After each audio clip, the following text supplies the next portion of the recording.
সিলভারের price recently বাড়লো এবং এমন বাড়লো যে সবার চোখে পড়েছে। ওকে, যেহেতু দেখতে পাচ্ছি যে মার্কেট এখানে সুন্দর কনসলিডেশন করছে, এটা কিন্তু একদিনের ক্যান্ডেল, প্রত্যেকটা একটা দিনের ক্যান্ডেল। এই একদিনের ক্যান্ডেলের অলরেডি মার্কেট 0.3% ডাউনফল হয়েছে। যদি 4 ঘন্টারটায় দেখি, 4 ঘন্টায় মার্কেটের পরিস্থিতি হলো, মার্কেট একটা র্যালি নেওয়ার পরে এখানে কিছু এটার লিকুইডিটি নেওয়া হয়েছে। 29 তারিখের লিকুইডিটি 1 জানুয়ারি নিয়েছে। এখন একটা কথা বলি, মার্কেট কখনোই একবারে এত উপরে আসবে না। যেহেতু দেখতে পাচ্ছেন এরকম আসার পরে এটা কিন্তু একটুকের কনসলিডেশন নিয়েছে। আমি যদি ফিবোনাকি রিট্রেসমেন্ট ইউজ করে দেখাই তাহলে আপনারা আরো ভালো বুঝতে পারবেন। এটা 4 ঘন্টায় মার্কেট, আমরা একটু বাদ দিই, একটু অংশ বাদ, একটু অংশ বাদ দিতে হলে আমাদের কাট করতে হবে, কিন্তু আমার তো এটা প্রিমিয়াম ভার্সন না, আমার এটা নর্মালটা। আচ্ছা যাই হোক, রিপ্লেতে গেলেও এটা কাট হবে না, এখানে এটা হবে না। আচ্ছা, এখানে কোনো অসুবিধা নেই। এখানে আমি দেখতে পাচ্ছি যে এইটুকের, জাস্ট এইটুকের মার্কেট ডাইরেক্ট আসার পরে 50% কনসলিডেশন নিছে। ওকে, এই 50% কনসলিডেশন নেওয়ার পর মার্কেট আবার নিচে আসছে। অ্যান্ড এখানে কিন্তু মার্কেট এই ক্যান্ডেলের লিকুইডিটি নিছে। যদি আমি আরেকটু বড় করে দেখাইতে চাই, এখানে এই পর্যন্ত হলো মার্কেট। আর এই যে এখানে দেখতে পাচ্ছেন, এটা যদি আরো কম টাইম ফ্রেমে যায় তখন আপনি আরো ভালো দেখতে পারবেন। লিকুইডিটি গ্র্যাব করছে, এটা হলো 31 ডিসেম্বর। আর পরে 1 তারিখে এখানে লিকুইডিটি গ্র্যাব করা হয়েছে এই পর্যন্ত। ওকে, এখন আমি যতটুকু বুঝতে পারছি মার্কেট 0 এটা মানে তার বড় র্যালির আর কি, বড় র্যালি যদি সে 50% সে টাচ করতে চায়, আমি যদি ডেলি ক্যান্ডেলে যাই, যেহেতু সিলভার মার্কেটে লং টাইমে ট্রেড করা হয় এবং আপনারা যদি দেখেন এখানে কিন্তু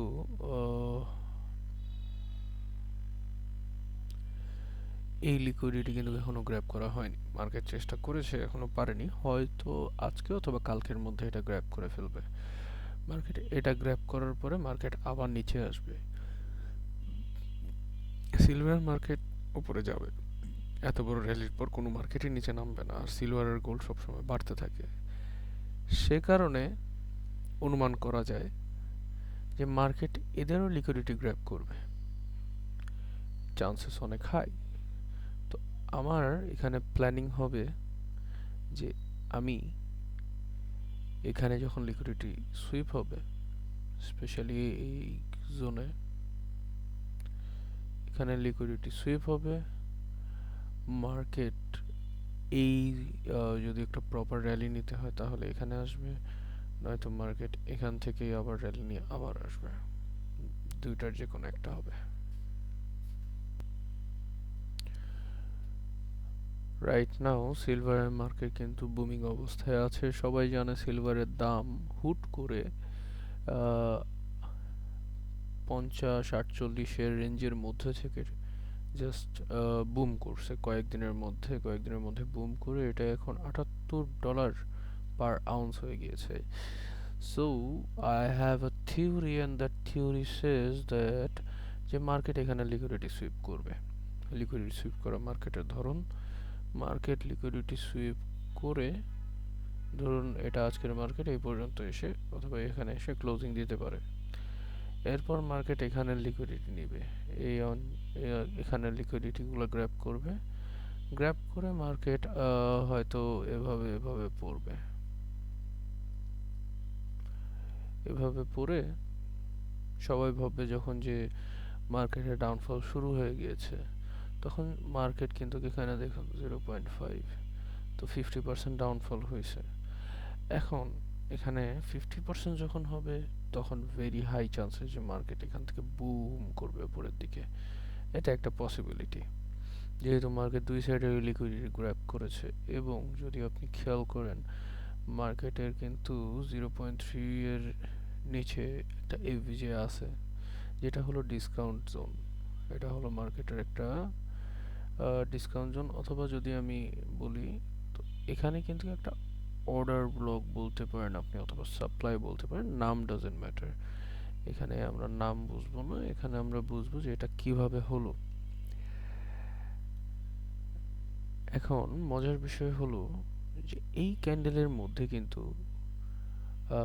এই ক্যান্ডেলটার মধ্যে যদি আমি ছোট টাইম ফ্রেমে যাই তাহলে আপনি বুঝতে পারবেন আরো ভালো যে এটা কিন্তু ছোট টাইম ফ্রেমের জন্য একটা অর্ডার ব্লক। ওকে, 1 ঘন্টার জন্য, এটা ডেলির জন্য হয়তো জাস্ট একটা ক্যান্ডেল, বাট এটা কিন্তু অর্ডার ব্লক, একটা অর্ডার ব্লক, অথবা এখান থেকে আবার সাপ্লাইও ধরতে পারেন আপনি। So it is up to you. So যদি এটা অর্ডার ব্লক হয়, ধরুন মার্কেট আমরা লম্বা টাইম ফ্রেমের জন্য ইনভেস্টিং করার চিন্তা করছি অথবা হোল্ড করার চিন্তা করছি ধরুন 2 মাসের জন্য, তখন এটা বেশ হেল্পফুল হবে। সো এটা লং টার্ম ইনভেস্টমেন্ট প্ল্যান বলতে পারেন এক প্রকার। তো মার্কেট এখানে যদি ট্যাপ করে, এটা আমি লিখে দিই, এটা 1 day OB, OB stands for order block. Okay, তো ওবিতে যখন টাচ করবে তখন এখানে হাই প্রবাবিলিটি চান্স যে মার্কেট হয়তো একবারে যাবে না। তো আমি এটা কেটে দিয়ে বুঝতে যেন সুবিধা হয়, আমি এভাবে করতে পারি যে মার্কেট আসলো এখানে, এভাবে আসলো, পরে এখান থেকে হয়তো আবার এখানে যাবে, এখানে যাবে। মার্কেট কখনো একবারে মুভ দেয় না, ঠিক আছে? তো আহ,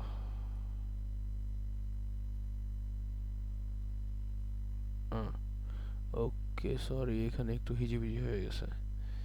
এখানে ধরুন মার্কেট এখানে আসবে, এদের লিকুইডিটি নিবে, দেন একটা আপ মুভ দিবে। আপ মুভে এখানে হয়তো একটা কি বলে এটাকে, উইক বানাবে অথবা শ্যাডো বানাবে যে হাই এই পর্যন্ত উঠেছে। দেন মার্কেট এখানে এসে ট্যাপ করবে, বাট হয়তো আপনি ভাবতে পারেন তখন যে মার্কেট এখান থেকে একবারে উপরে যাবে না। মার্কেট কখনো একবারে উপরে যায় না। মার্কেট হয়তো এখানে এরকম অর্ডার ব্লক বানাবে, অর্ডার ক্রিয়েট করবে, এই পর্যন্ত আসবে, অথবা এখান থেকে এখানেও আসতে পারে। যেহেতু এখানে একটা, সে একটা লম্বা একটা ইনভেস্টমেন্টের আগে বড় লিকুইডিটি সুইপ হবে একদিনের 2 দিনের ক্যান্ডেলে। সো ধরুন যারা ফার্স্টে ইনভেস্টিং এর প্ল্যান করেছিল, ধরুন এখানে আসছে মার্কেট, মার্কেট এখানে আসে, এখান থেকে যারা ধরুন বাই করছে তাদের লিকুইডিটি গ্র্যাব করলো, গ্র্যাব কনফার্মেশন পাইলো, এখানে তারা লং টাইমে হোল্ড করলো, হলো না। সেকেন্ড টাইম অথবা থার্ড টাইম ঢোকাটাই এই ক্ষেত্রে বেটার। সো মার্কেট আসলো, তখন আপনি লম্বা একটা ইনভেস্টমেন্ট প্ল্যান চিন্তা করতে পারেন অ্যাটলিস্ট এই পর্যন্ত, অথবা আমরা আর একটু নিচে ধরবো তখন। সো যদি আমি বলি এখানে ইনভেস্টমেন্ট প্ল্যানটা হবে এরকম, তখন আপনি সিলভারে যেহেতু স্প্রেড বেশি, ধরেন আপনি আপনার এসএল এখানে দিলেন, টিপি আপনি এখানেই দেন। আপনার টার্গেট, ফার্স্ট টার্গেট এটা থাকবে, এটা আমি লিখেও দিই যে এটা হবে আপনার ফার্স্ট টার্গেট।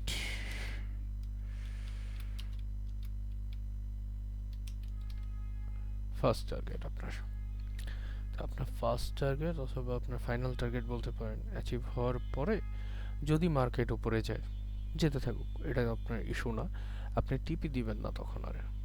আপনার এখানেও টিপি দেওয়ার কোনো দরকার নেই। আপনি চাইলে সেফ সাইড খেলতে পারেন যে আপনার ইনভেস্টমেন্ট আমি একটু খুলেই খুশি, ওকে। বাট যখন গোল্ড অথবা সিলভারে যখন 1 ডে আমরা দেখি, তখন আপনি যদি খেয়াল করেন এটা কিন্তু সামান্য কিছু সময়ের জন্য এটা ডাউনফল থাকে, পরে কিন্তু সেই বড় মুভ দেয়, সব সময়ই দিচ্ছে। আর কখনো এদের দাম পার্মানেন্টলি কমে না, রিসেন্টলি যেই ভাবে বেড়েছে ওইভাবে বাড়বেই, এটা কমার চান্স বেশ কম। সো আপনি যখন এরকম পর্যায়ে পৌঁছাবেন তখন আপনি চেষ্টা করবেন হোল্ড করার। তো আপনার ধরুন এই পর্যন্ত মার্কেট পৌঁছে গেছে এবং এখানে টাচ করেছে এবং মার্কেট উপরে যাচ্ছে, তখন আপনার সিম্পল জব হবে আপনার এসএল যেটা ছিল সেটা আপনার ফার্স্ট টার্গেট অথবা মেইন টার্গেটে আপনি দিয়ে রাখবেন, আর মার্কেটের গতিতে চলবে। সো যদি আপনার লসও, এখানে আপনার লস হওয়ার কোনো চান্স থাকে না। আপনার জাস্ট প্রফিট আপনি চাইলে আরও বেশি বুক করতে পারেন, অথবা আপনি চাইলে যেই পরিমাণ আপনার ইচ্ছা ছিল সেই পরিমাণ করতে পারেন। আরেকটা কথা জানিয়ে রাখি, ট্রেডিংয়ে কখনো লাভ করা উচিত না। ট্রেডিংয়ে লোভ করা কখনো উচিত না। যদি ট্রেডিংয়ে আপনি যত বেশি লোভ করবেন, তত বেশি লস করার চান্স থাকে। আজকে বর্তমানে যেহেতু আমার ফার্স্ট ভিডিও, আমি এই কারণে একটা ইনভেস্টিংয়ের লং টাইম হোল্ডিংয়ের প্ল্যান বললাম। হয়তো এই রকমভাবে মার্কেট পড়তে অনেক সময় লাগবে, আরও 3 মাস, 2 মাস, 1 মাস এরকম সময় লাগতে পারে, বাট আমি শিওর যে মার্কেট যদি উপরে মুভ দিতেই হয়, তাহলে মার্কেটে আগে প্রাইস পড়তে হবে। কারণ এখানে বাই সেল হচ্ছে, এটা ট্রেড মানেই হলো যে একজন কিনছে, একজন বিক্রি করছে। সো যদি এখানে সে তার কিনতে হয়, মানে বাই করতেই হয়, তাহলে ফার্স্টে তার এখানে সেল হতে হবে। ধরুন এখানে যখন মার্কেট এই রকমভাবে সেল হওয়া শুরু করবে, তখন অনেকেই ভাববে যে না, মার্কেট আর উপরে উঠবে না। বাট তখন এই মার্কেটের যে ওয়েল, যারা মেগলাডন বলতে পারেন, আমার ক্ষেত্রে আমার মনে হয় তাদেরকে মেগলাডন, তো মেগলাডনরা যারা আছে, তারা এখানে এসে তারা হান্টিং শুরু করবে। যখন একটা জোনে পৌঁছে যাবে, দেখবেন আপনার মেজর সুইংয়ের 0.5 লেভেল আপনার টাচ করছে। এখানে ফার্স্টে আপনি কখনো এন্ট্রি নেবেন না। ফার্স্টে এন্ট্রি নিলে চান্সেস আর হাই যে আপনার এখানে লিকুইডিটি সুইপ হয়ে যেতে পারে। আর এখানে আমি যে সিনারিও দিলাম, এক্স্যাক্টলি কখনোই হবে না। আমি এখানে কোনো সিগন্যাল দিতে আসিনি, আমি এখানে কোনো ফরকাস্টিং করতে আসিনি। আমি মানুষ, আমি ভুল হতেই পারি, বাট মার্কেটের ধরন অনুযায়ী মার্কেট এভাবেই পড়ে। আপনি যদি এর আগের একটা উদাহরণ দেখাই আপনাকে, যে এটা আমার আগের একটা সেটআপ ছিল 2025 সালের। এখানে মার্কেটের জোন অনুযায়ী মার্কেটের এখান থেকে কিন্তু একটা মুভ আসছে, আমি মার্ক করে রেখেছি এটা। এখানে দেওয়া আছে যে 4 আওয়ার এফভিজে অথবা এখানে 1 আওয়ার ওবি, এখানে একটা জোন ছিল, ভালো একটা জোন ছিল, যেখান থেকে মার্কেট জাস্ট এখানে এসে ট্যাপ করে মার্কেটে অর্ডার রান, এবং অর্ডার রান হওয়ার পর মার্কেট জাস্ট বুম করলো উপরের দিকে। এটা আগস্ট মাসে যখন গোল্ড আর সিলভার দুইটারই প্রাইস বাড়লো, সবাই ইনভেস্টিং করা শুরু করছে। সো এটা মূলত হলো প্ল্যান, যদি লং টাইম আপনি ইনভেস্ট করেন। যদি আপনি দেখেন এখানে, যদি আপনি এই অনুযায়ী জাস্ট লং টাইম, আমি যেখানে ইনভেস্ট করার প্ল্যান করেছিলাম, এখানে অ্যাকচুয়ালি আমি ইনভেস্ট করতে পারিনি, কারণ আমার ক্যাপিটাল তখন অনেক কম এবং সিলভারের স্প্রেড অনেক বেশি। আমার লং টাইম হোল্ড করার অনেক ইচ্ছা ছিল, বাট আমি করতে পারিনি। আমার অ্যাকাউন্টে তখন মাত্র ছিল $200। সো $200 দিয়ে দেখা যাচ্ছিল এখানে স্প্রেডে আমার $30-40 এসে পড়ে, যে আমার মানি ম্যানেজমেন্টের সাথে এটা খাপ খায় না। সো আমি যেই ভুলটা করেছি, ওই ভুলটা আপনারা করবেন না, ভুলের থেকে শিক্ষা নেবেন। ঠিক আছে, আপাতত এটাই ফার্স্ট ভিডিও হিসেবে, বেশি বড় করতে চাই না।